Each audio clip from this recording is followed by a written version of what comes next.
7. 밤 10시 레이토가 종무소 앞에서 기다리고 있으려니 경내 입구 쪽에서 2개의 불빛이 다가왔다. 기념을 하려고 누군가와 함께 찾아온 것은 유미가 무단으로 아버지를 미행해 왔을 때를 빼고는 레이토가 아는 한 처음이었다. 레이토 앞에 모습을 드러낸 것은 2명의 남자였다. 한 사람은 코트를 걸친 자그마한 노인이었고 또 한 명은 머리를 노랗게 염색한 젊은이다. 나이는 20살 정도일까? 레이토와 같거나 혹은 약간 어린지도 모른다. 오바님이십니까? 레이토는 두 사람을 번갈아 바라보며 물었다. 네, 라고 노인 쪽이 답했다. 레이토는 스마트폰으로 메모를 확인했다. 기념하실 분은 성함이 오바소키님이라고 들었습니다만 2분 중 어느 분이? 금발의 젊은이가 심드렁하게 오른손을 슬쩍 들었다. 시선이 아래로 향한 채 레이토 쪽을 쳐다보려고 하지 않았다. 어딘지 부르퉁한 기색인 것 같았다. 아, 나는 회사 사람이에요. 노인이 말했다. 밤늦은 시간인데다 본인이 아직 미성년자라서 모셔왔습니다. 그는 명함을 내밀었다. 다쿠미야 본점 상무이사 후쿠다 모리오 라고 인쇄되어 있었다. 근데 가능하면 후쿠다가 억지 웃음을 지으며 말했다. 나도 기념하는데 함께 들어가고 싶은데 어떨까요? 명함을 손에 들고 레이토는 고개를 저었다. 그건 어렵습니다. 예약을 신청하실 때 그런 얘기를 못 들으셨습니까? 얘기는 들었는데 어떻게 해주면 안 될까요? 어쨌든 본인이 아직 미성년자잖습니까? 그런 건 관계없습니다. 안 되는 건 안 됩니다. 치우네가 기념을 위해 농나무에 들어가는 건 단 한 사람뿐 예외는 없다. 라고 엄격하게 못을 박았었다. 그렇게 빡빡하게 굴지 말고 부탁 좀 합시다. 본인도 혼자는 불안하다고 하고 있어요. 농나무 안에 들어가는 게 안 된다면 나는 그냥 그 앞에서 기다릴 테니까요. 밀초값도 후쿠다는 코트 안주머니에서 봉투 2개를 꺼냈다. 이렇게 2사람 문을 준비해 왔어요. 한순간 마음이 흔들렸다. 밀초값은 모두 레이토가 써도 되는 돈이니까 매력적인 제안이기는 했다. 하지만 죄송합니다만 그건 걷어주십시오. 규칙이 있어서요. 후쿠다의 얼굴에서 웃음기가 사라졌다. 정 안 되겠어요? 미안합니다. 라고 레이토는 머리를 숙였다. 후쿠다는 과장스럽게 큰 한숨을 내쉬더니 봉투 하나를 젊은이 쪽으로 내밀었다. 규칙이 그렇다고 하네요. 역시 안 되는 모양이에요.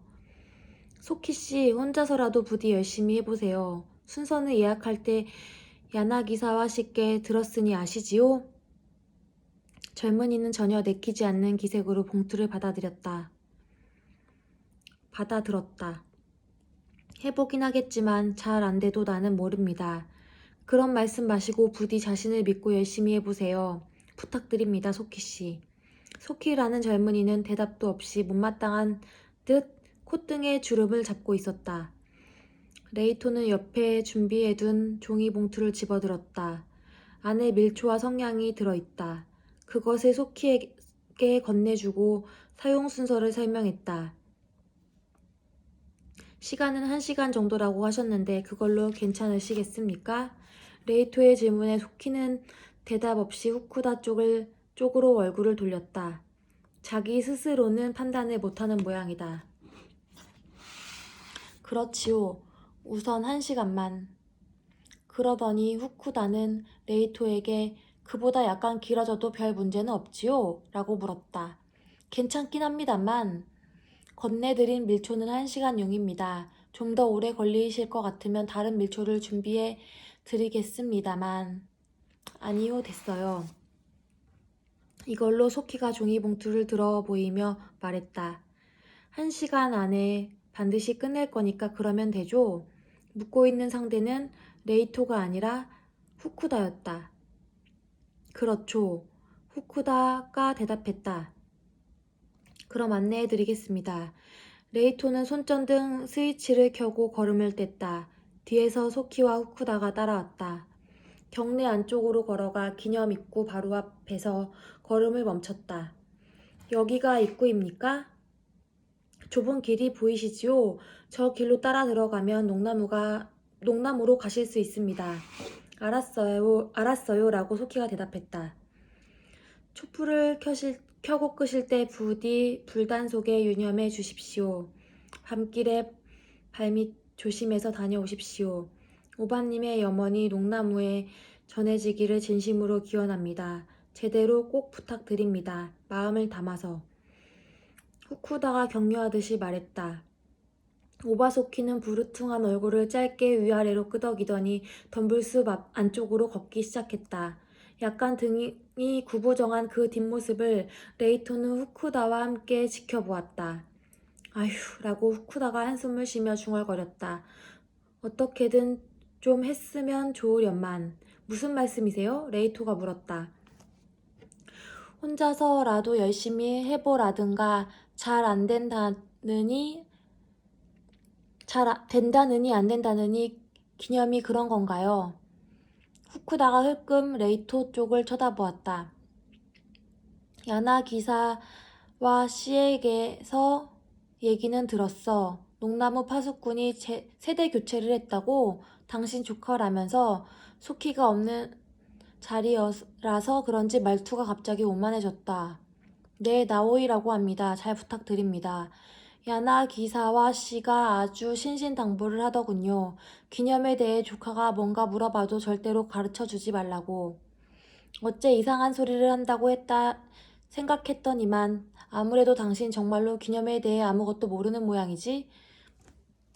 중요한 건 아직 못 배웠습니다. 그래? 농나무 파수꾼이 재미있네.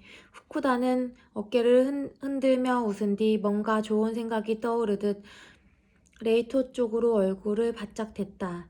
눈에 교활해 보이는 빛이 떠 있었다. 어때, 나하고 거래를 해볼까? 거래요? 아주 간단한 거야. 지금부터 내가 하는 일을 못 본 척 넘어가 주면 기념에 관해 내가 알고 있는 걸 자네에게 다 알려줄게. 물론 야나 기사와 씨에게는 비밀로 할 거야. 어때? 나쁜 얘기는 아니지? 지금부터 후쿠다 씨가 하는 일이라니 농남으로 가서 아까 그 사람과 기념을 함께 하겠다는 건가요? 그렇지. 자네도 봤겠지만 의지 가지 없는 후계자 도련님이잖아. 뭐든 옆에 붙어 있지 않으면 아직 제대로 못한다니까. 그렇습니까? 아니요. 하지만 역시 레이토는 고개를 갸우뚱하고 얼굴 옆에서 손을 내저었다. 그건 좀 그렇습니다. 안 되겠어? 들켰다가는 큰일이잖아요. 들키기는 왜 들켜? 자네하고 나하고 둘이 입을 딱 다물면 아무도 모르지. 저 후계자 도련님도 있는데요. 라는 말을 레이토는 꿀꺽 삼켰다. 죄송합니다. 역시 안 되겠습니다. 제안 거절입니다. 그럼 나도 기념에 관한 건 가르쳐 줄 수 없는데? 레이토는 손끝으로 눈썹 옆을 긁적이며 어깨를 움츠렸다. 뭐 별 수 없죠. 후쿠다는 혀를 차면서 불쑥 솟은 대머리를 쓰다듬었다. 융통성 없는 친구네. 죄송합니다. 라고 레이토는 사과했다. 그만 돌아가시지요. 종무소에 가서 기다리셔도 되니까요. 거기 담배는 피울 수 있어? 금연입니다. 후쿠다는 떨떠름한 얼굴을 지었다. 그럼 나는 차에 가 있을 거야. 1시간쯤 지나서 다시 돌아올게. 알겠습니다. 코트 주머니에 두 손을 찔러 넣고 후쿠다는 멀어져 갔다. 그 모습이 보이지 않을 때까지 지켜보다가 레이토는 그 자리를 떠났다. 종무소 앞으로 돌아와 의자에 앉았다. 설마라고는 생각했지만 후쿠다가 몰래 다시 돌아오지 않는다는 보장은 없다.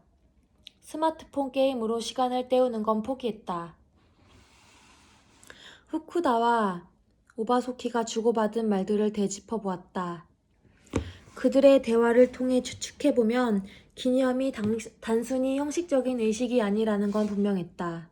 후쿠다가 그토록 집요하게 함께 가려고 했던 것은 뭔가 달성해야 할 목적이 있고 그것을 소키 혼자서 할 수 있을지 어떨지 불안했기 때문일 것이다. 그러니까 기념을 하면 뭔가 얻는 게 있는 것이다. 그건 결코 자기만족이나 형식적인 체면 같은 종류의 것이 아니다.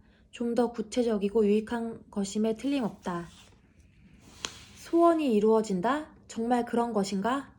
미신도 전설도 아니고 정말로 그런 기적이 일어나는 것인가? 그게 정말이라면 밀초값 1만엔은 너무 적다. 두세 명분은커녕 100명분은 내야 계산이 맞지 않을까? 만일 소원이 이루어진다면 나는 무엇을 할까?